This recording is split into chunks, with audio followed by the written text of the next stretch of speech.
Pada tahun 2010, saya dan suami membeli rumah secara KPR atas nama saya. Di tahun 2011 kami memutuskan bercerai. Saya meneruskan cicilan rumah sampai rumah itu lunas, tanpa uang sepeser pun dari mantan suami. Saya ingin menjual rumah tersebut, tapi kenapa saya masih perlu persetujuan mantan suami? Help me! Tolong diatur ya Pak, supaya tanpa saya memerlukan persetujuan dia.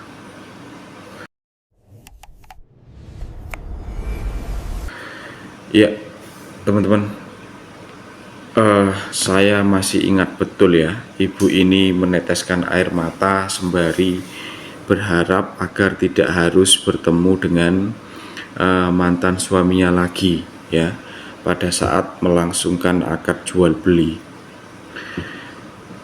Nah, di video ini ya kita akan bahas kasus yang sering banget terjadi antara pasangan suami istri ketika membeli rumah secara KPR, tapi kemudian bercerai sebelum lunas.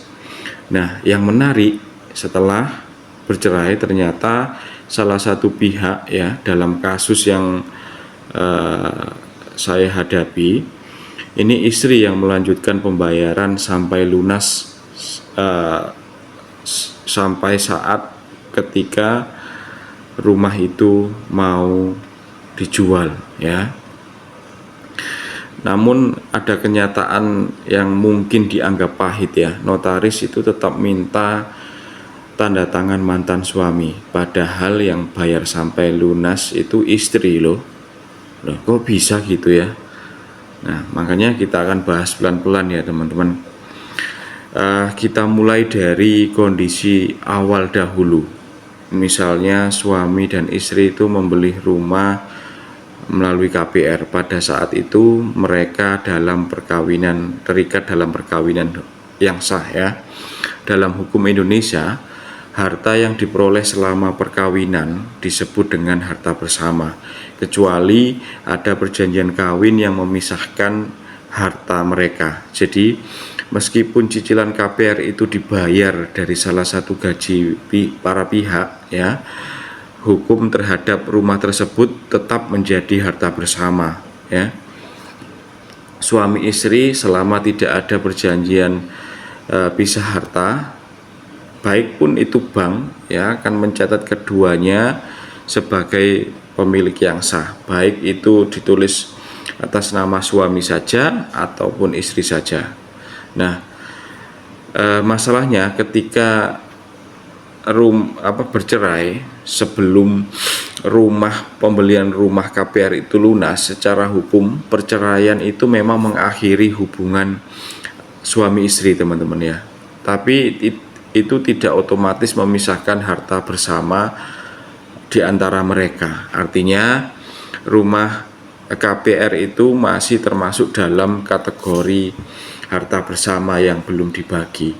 Kalau si istri melanjutkan pembayaran cicilan sendiri setelah itu bercerai ya, setelah bercerai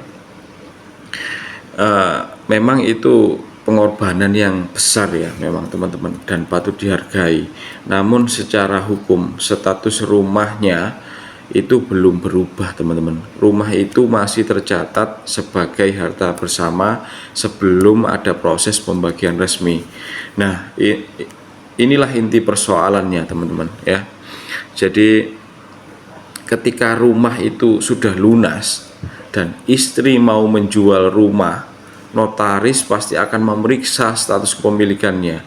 Kalau ternyata rumah itu dibeli pada saat masih dalam perkawinan, maka notaris itu wajib menganggap sebagai harta bersama. Itu sebabnya Ketika rumah itu dijual, notaris tetap akan minta persetujuan dari mantan suami, karena secara hukum masih ada hak mantan suami di situ ya teman-teman. Kalau dijual tanpa persetujuan, nanti itu berpotensi menjadi masalah hukum di kemudian hari. Misalnya ada gugatan pembatalan jual beli. Jadi bukan karena notaris ribet, jangan salah paham ya teman-teman.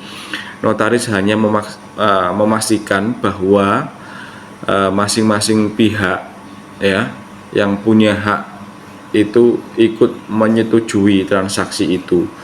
Bagian dari perlindungan hukum bagi semua pihak, baik penjual maupun pembeli, termasuk memang mantan suami ya teman-teman.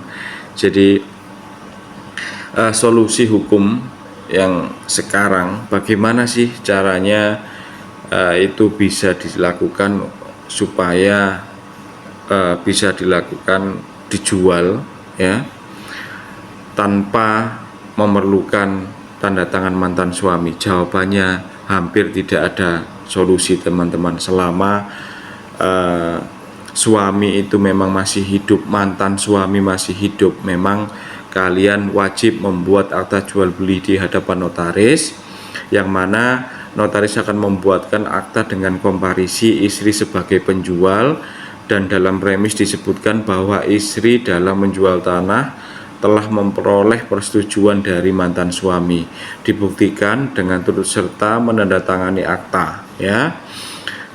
Kemudian baru akta itu dijadikan dasar untuk balik nama. Saya yakin banyak orang yang berpikir ya sama dengan logika saya juga, kalau memang tidak paham hukum pasti mengatakan begini, kan saya yang bayar sampai lunas, harusnya ini menjadi milik saya.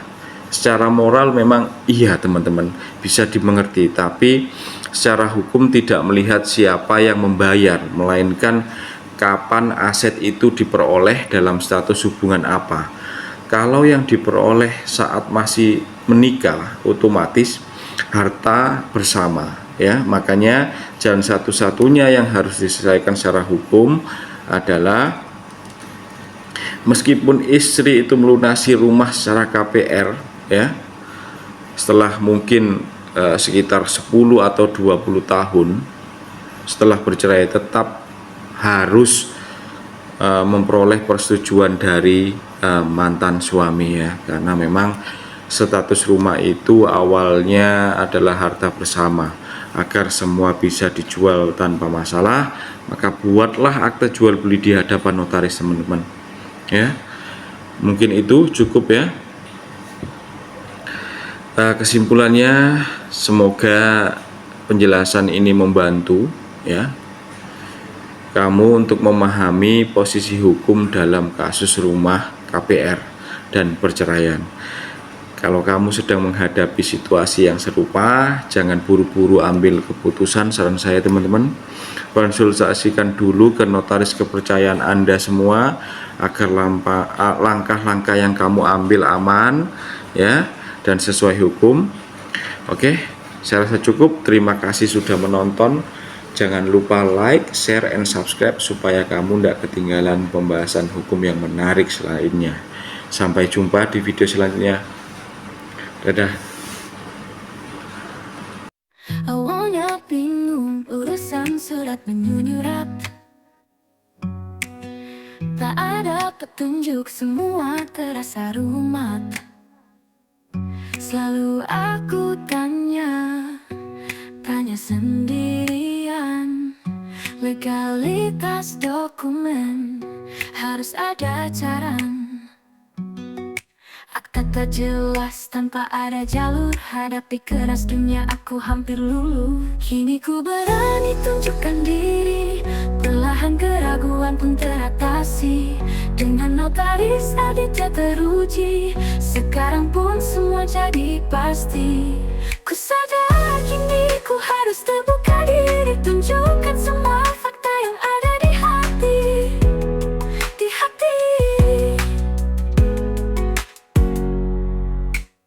Kontrak warisan atau jual beli tanah, semua butuh ahli yang bekerja cekala. Layanan cepat, cermat dan teliti, integritasnya sungguh tak diragui. Akta tak ada, apalagi data, hadapi hukum dunia. Kini ku berani tunjukkan diri, perlahan keraguan pun teratasi. Dengan notaris Aditya teruji, sekarang pun semua jadi pasti. Ku sadar kini ku harus terbuka diri, tunjukkan semua fakta yang ada di hati, dan ku pintas di mata hukum di sini.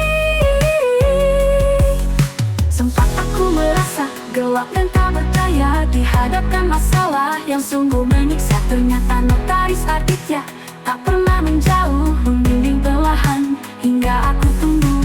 Dialah solusi, bukan lagi pertanyaan. Ku berikan semua data yang ada, ku berikan semua fakta yang ada, ku berikan kepercayaan yang ada di hati. Aku notaris Aditya,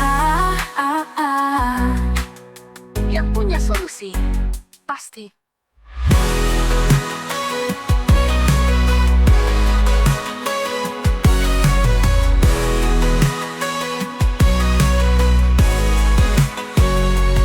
Kini ku berani tunjukkan diri, perlahan keraguan pun teratasi.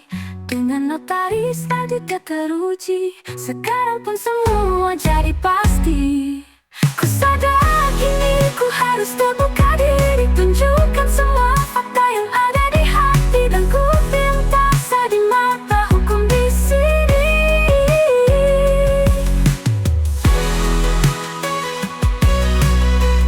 Ku berikan solusi di hati. Aku notaris Aditya, yang punya solusi pasti.